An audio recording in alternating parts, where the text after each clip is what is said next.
Hello everyone. This is my 22nd video on the topic electric machine. Perhaps it would be my last video on the topic electric machine because as far as the first year basic electrical engineering course is concerned, I have completed all the details related with electric machines. So in this last video, I'm going to discuss the working of synchronous motor. This would be the last topic of your syllabus, electric machine chapter. So you see here, for understanding the working of synchronous motor, as you know, this is the stator, this is the rotor. Since it is a motor, synchronous motor, so we are having three-phase supply, which is given to the armature conductors over here. Between this, we have field bindings, which is supplied by the DC supply, right? Now you see here, if I am assuming at any instant of time, this pole is of north pole. Its nature is north pole. In next half cycle, as you know that AC will change its direction in every half cycle. So after half cycle, this north pole will become the south pole.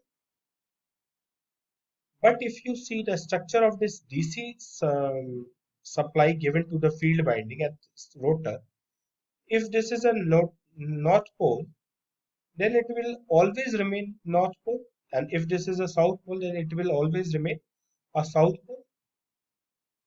At this instant of time, if you see this is the north pole, so the nature of these two north pole will be of repulsion nature.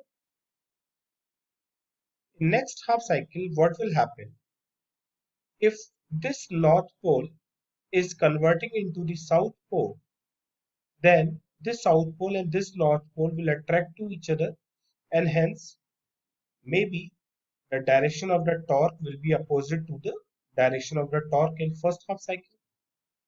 So what you see here, that for every full cycle of the AC, the pole at the armature binding is changing, but the pole at the rotor binding is constant. As a result, you see, for first half cycle, if this rotor is trying to rotate in one direction, in next half cycle, it will rotate in another direction. As a result, it will not move in any one direction. It will remain at standstill. So this is the problem with synchronous motor, three-phase synchronous motor, and hence the synchronous motor cannot be started by its own like single-phase induction. But you see, if I rotate by any mechanism to this rotor binding in such a way that its speed is also synchronous speed, means the rotor is rotating at synchronous speed. So what will happen in one cycle? You see, in one cycle, it will sorry, it is rotating at the speed of the magnetic field. So if it is rotating at the speed of the magnetic field, so in next half cycle, when the direction of this pole is changing from north to south, it will rotate, and at the same time the new north pole from this side will reach to this point. Sorry, south pole, because it is south now. So here also south, here also south. Again, in place of getting torque in this direction, it will get the direction torque in this direction. What I am saying, suppose this is north, say this is south, this is north, this is south. So if I'm saying if it is rotating like this, so at this point you are having north over here. So this north is rippling to each other, and hence you will get the torque in this direction. But in next half cycle, when it will convert into south pole because of this AC nature, at the same time, since it is rotating by any external means, so this south will come to this place.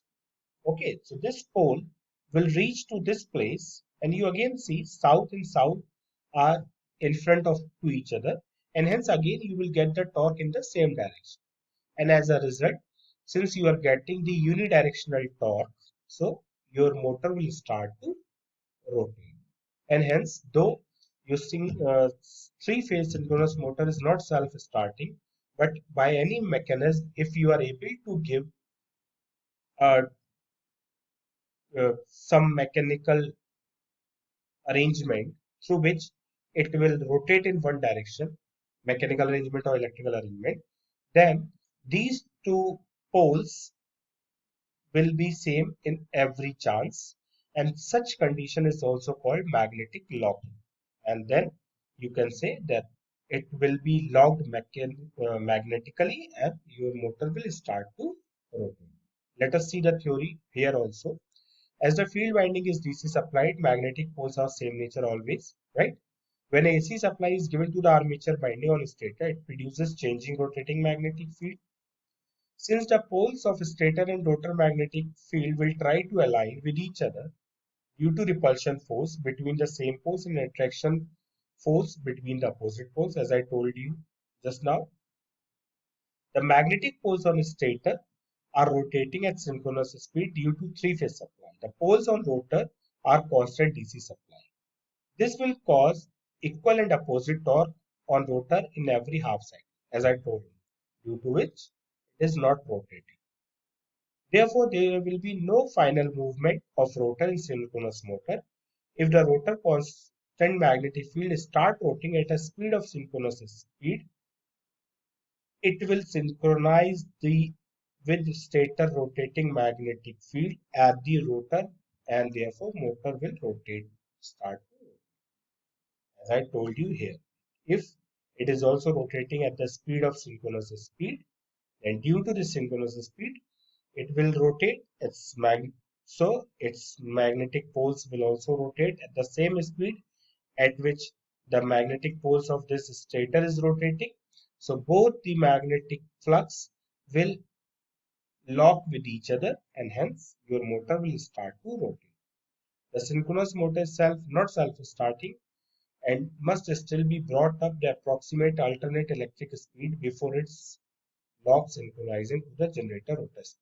As I told that if rotor is rotated by any external means, then they will it will synchronize with the stator magnetic field. Once up to speed, the synchronous motor will remain synchronous with AC power of source developed. Hence, this will start. So this is the working of synchronous motor. I hope it is clear to you. Thank you very much.